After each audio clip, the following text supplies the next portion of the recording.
పండుగ రోజు ఇంతలా అలసిపోతానని అస్సలు అనుకోలేదు. హలో మామా, welcome back to our channel పల్లెటూరి వ్లాగ్స్. మామ, పండగ అంటే ఒక రోజు ముందు నుండే మన ఇళ్లలో హడావిడి మొదలైపోతాయి. అలాగే మా ఇంట్లో కూడా రేపటి రోజున ఉగాది పండుగకి మునక్కాయలు, టెంకాయలు, పూలు, ఇంకా కలింగరకాయలు, బొప్పాయి పండ్లు తెచ్చాము. పల్లెటూర్లలో అయితే మాక్సిమం చాలా వరకు తోటల్లో పండేవి అయితే ఫ్రీగానే దొరుకుతాయి. ఈ బొప్పాయి పండ్లు కూడా తెలిసిన వాళ్ళ తోటలో ఈటుకుపోతుంటే తెచ్చాము. ఇంకా సాయంత్రం టైం పాస్ అవ్వకపోతే మా ఊర్లో ఫేమస్ అయిన కాజా హోటల్లో బజ్జీలు మింగి తిన్నాను. సాయంత్రం అయితే చిన్నగా చినుకులు స్టార్ట్ అయ్యాయి. ఇంకా నైట్ 8 గంటలకు వర్షం సావమింగలేదు గానీ ఒక మాదిరిగా పడింది. ఈ ఉరుములు మెరుపుల శబ్దానికి అరకొరగా నిద్రపోయి మళ్ళీ మార్నింగ్ 4:30కే మా అమ్మ పూర్ణం రుబ్బుతుంటే సౌండ్ కి మెలకు వచ్చింది. పండుగ వచ్చిందంటే అయిపోయప్ప.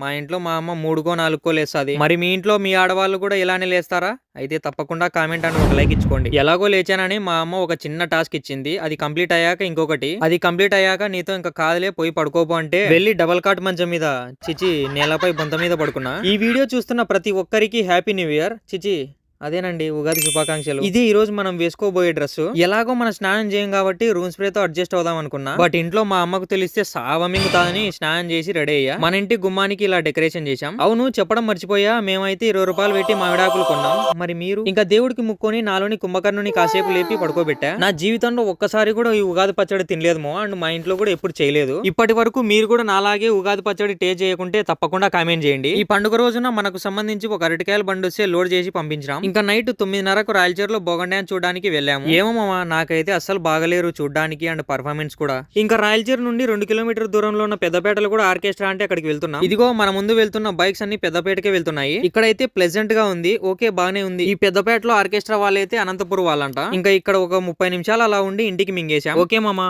మన వీడియోలు నచ్చినట్లయితే లైక్, షేర్ అండ్ సబ్స్క్రైబ్ చేయండి మామా.